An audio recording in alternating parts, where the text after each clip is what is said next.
sports show in the state of Florida. Game On with Mike Bianchi and Brandon Kravitz. A very special guest in studio with us today. I can assure you is not bald, but go on. The only one in the room. AEW Dynamite coming to Orlando on Wednesday, January 21st. If you're not wrestling fans, AEW champion MJF scheduled to appear at the show, and he joins us live in studio right now. Welcome to the best studio in the building. Are you sure? The I'm pretty Monsters sure. one was solid. Welcome to truly the most magical place on earth. Okay. Huh? Okay. Let's not start. He's trying to reference Long Island, obviously. It's the most magical place on earth. Now, in regards to the show, I'm going to get my shilling out first, then we'll get to the children, right? Okay. So, the show is tomorrow. It is at the Addition Financial Arena. It is fantastic. You can get your tickets at AEWTix.com and or Ticketmaster.com. We have me on the show, which is really all you need to hear. But if you need to hear more because you're an idiot, we also have Samoa Joe, Kenny Omega, John Moxley, Hangman Adam Page, Swerve Strickland, Kyle Fletcher, among many, many, many other mega professional wrestling superstars. And now we chill. What type of questions you bald boys got for me? Yeah, Bald boys with the Burberry boy. yeah, exactly. I met Bianchi with the baldness a couple of years ago. He beat me to it by about a decade. There you go. Yeah.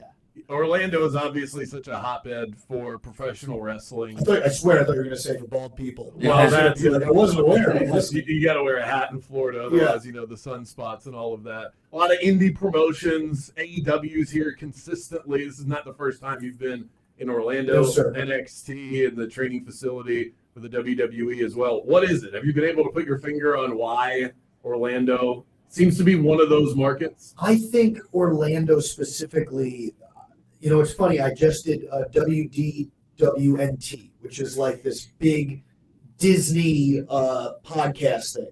And I find that the theme park world also attracts professional wrestling fans because it's kind of about drawing people in and suspending disbelief and like really, you know, hammering them in.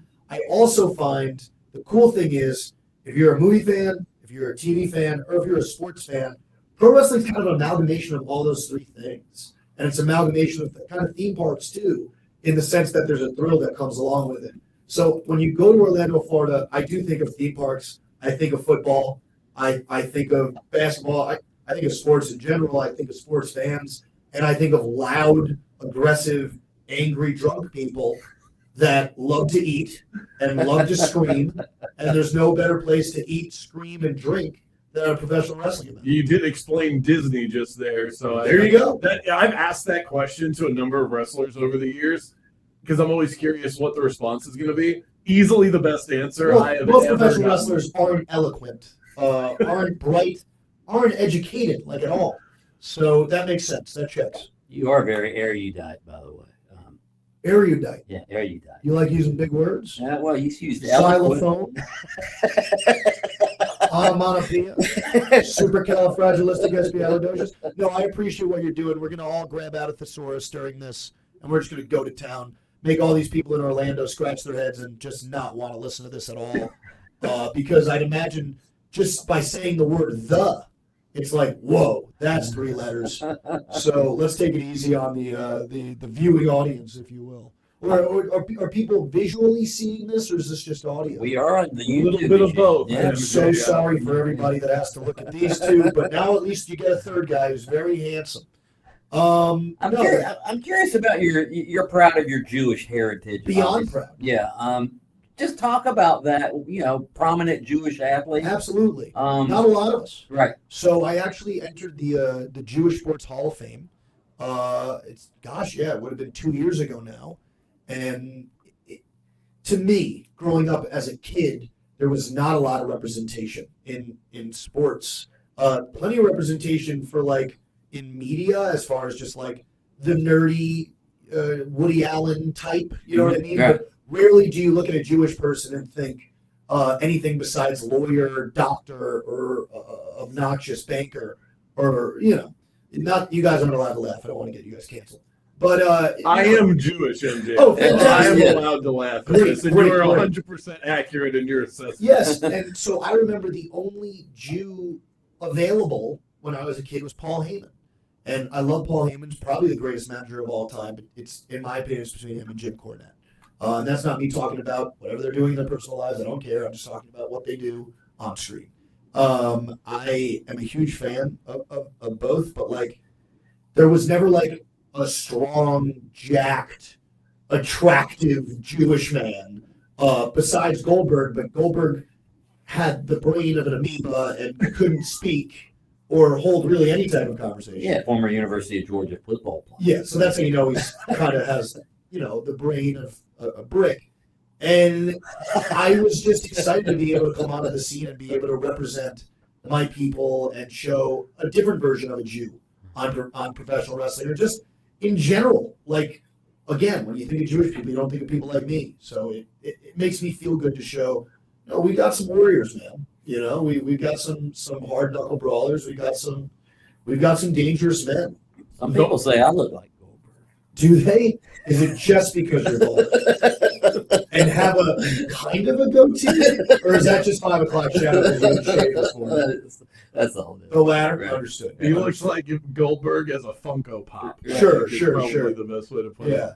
The best, it's to back up your point about the lack of representation among Jewish athletes. My favorite all time is Jay Fiedler. Wow. And Because who else did you have? Exactly. I Yeah. can't think of any other examples. So you're in the Jewish Sports Hall of Fame. Is that I the am, way yes, that sir. that's I worded? am. Yes, sir. Who else is in it? So, I'm forgetting the pitcher's name, but he's incredibly Sandy famous. Koufax. Thank you, Sandy Koufax. That's a good one. Right. Bill Goldberg's also in it.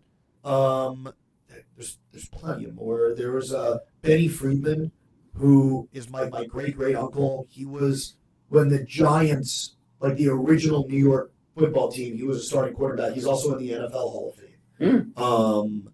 And God, there's way more, and I feel horrible that I don't have the Rolodex off the top of my head. But if you look up National Jewish Sports Hall of Fame on Wikipedia, all of the inductees will be. But it is an expansive list. It's honestly a lot bigger than you would think. Okay. Yes. So this is now your second reign as world champion, Yes, sir. I believe. Which is better? Winning it the first time after working so hard to get to that point, or winning it back, which means that the first run went so well, they're strapping it to you Sure. again. I'm Which gonna of those say two feels better? the first run was surreal. This run is just real. This run is earned. This run, I'm going to take my company to the promised land, as another famous Jew whose name started with an M was able to do.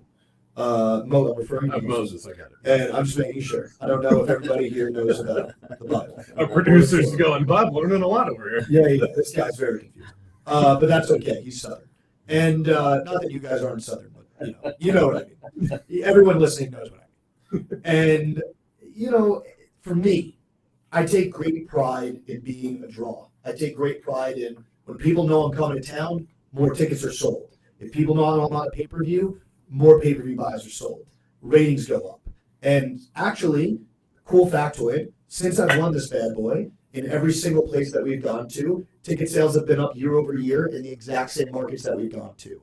The pay-per-view buy rate for World's End, which is the most recent pay-per-view I was on, was the highest it's been since All In, which All In, I don't know if you guys are aware of this, is our biggest pay-per-view of the year. So I'm happy. Ratings were up this past week when I wrestled Bandito for the world title, and obviously successfully defended my championship. So that's my job. My job is to carry the weight of this company. My job is to go on incredible shows such as this one and to promote not just myself, but All Elite Wrestling, which you can catch on Wednesdays at 8 p.m. on TBS and HBO Max. We're also on Saturdays, Collision. That's also going to stream on HBO Max, and that one is also airing on TNT. All of this Eastern Standard Time. How does it feel to be a movie star? You know what? Right. It feels right. The two things I always knew I wanted to do when I was a kid was I wanted to be a professional wrestler. I wanted to be an actor. Got to do Iron Claw. Got to do Happy Gilmore 2, which is the most streamed movie ever. Real fact, which is wild. And I just wrapped up on Violent Night 2, which I'd imagine will be coming out end of this year. and that's a Universal film that'll be in theaters worldwide. It's sort of natural, though, wrestling act. I mean, I agree. Right. You know, the problem is there are a lot of people in my line of work that don't have nuance. They can look at a screen and they can scream at the top of their lungs that they're going to murder somebody with the red lights on. But if you ask them to harbor any other emotion, it's, you know, most wrestlers aren't bright, you know. Me, on the other hand, incredibly intelligent. Nobody's on the level of the devil, baby. So for me, you know, I actually was a classically trained actor. I had a theater background from the time I was like 5 all the way till the time I was 18 and jumped into the sport of professional wrestling. I also was a very serious football player, and a lot of people don't know that about me. If you want to have fun, you can type in Max Friedman huddle, and you can see me make, I know I broke the record in my school, but I'm trying to remember what the number of tackles was that senior year season. But I believe it was either 102 or 105. I had a lot of different schools that were very interested in me and were giving me scholarship offers. or were you a linebacker? I was a middle linebacker, you sir. Yeah. And I was damn good, but I love wrestling too much, and I didn't want to waste 4 years or plus on that. But I do tell my boss, Tony Khan, who happens to be owner of the Jacksonville Jaguars, they should play me. Just one down.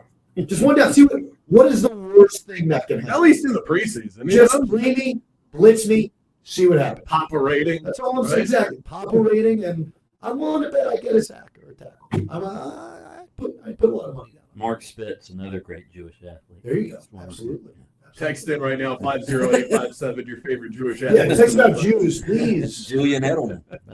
Edelman's great. I actually am friendly with Edelman. He's fantastic. Do other wrestlers, coworkers specifically, judge you? Oh, they all hate me. Yeah. Because they all want to be in my spot. That makes sense. Yeah. When you start venturing off and doing the Hollywood thing, and you have Oh, it makes it worse. you have to take time off of the day-to-day grind. Yeah. Everybody else is on the road. and Yeah, all Daddy that. took like 3 months off to film a Universal movie, then came back and won the world title. And, you know, that's going to make people a little upset. But at the end of the day, Daddy feeds the family. Yeah. So we're just gonna deal with it. They appreciate it. We appreciate Daddy for stopping by. Absolutely, There you go. Daddy. We love you. Absolutely. AEW Dynamite There you go. Edition Sell it. Financial Arena. Sell it. Wednesday, January 21st. MJF is in the building. Thanks so much for stopping by. We appreciate you letting us not only talk to you about the various topics that we talked to you about, but also he let us hold the World Championship. There you go. Can be. Go Jesus, go Gators. Right? Amen to that. Or the UCF Knights. I Go guess Knights. that's the Knights. Go Good Knights. night, Jim. We are on across the Sunshine State, so There you go. we show love to all. There you Go go. Jaguars. Go We're on in Jags, Jacksonville. baby. We're in Jacksonville. Duval. There you go. MJF, ladies and gentlemen. We're back with more Game On after this. That was awesome. All right, boys. Thank you so much. Can we get you to Hey, do one? appreciate you. Thank you. Yeah, absolutely. What do you? With Bianchi and You want me to do a one-liner? That would be great. Whatever you need. Yeah, thank Easy. you. Are you ready? Yep. Yes. So I was thinking, this is MJF, AEW World Champion. If you want to tag yourself as that, of course. Sure. You're listening to Game On. That's the name of our show. Yep. For some reason, something snarky Okay. like that. Go ahead. Yep. Ladies and gentlemen, this is your deaf, dumb, blind, stupid reporter. This is Game On. I'm MJF, the AEW World Champion, and you better keep on listening, or I swear to God, I will find you. Better than anything All right, I could have so- written down. Thank you, guys. Yes. Appreciate you. Thank you. Thank you. As always, thank you guys for having us. Yes, of course. Oh, I If anybody just needs realized tickets, I- let us know for the show. Yes. Yeah.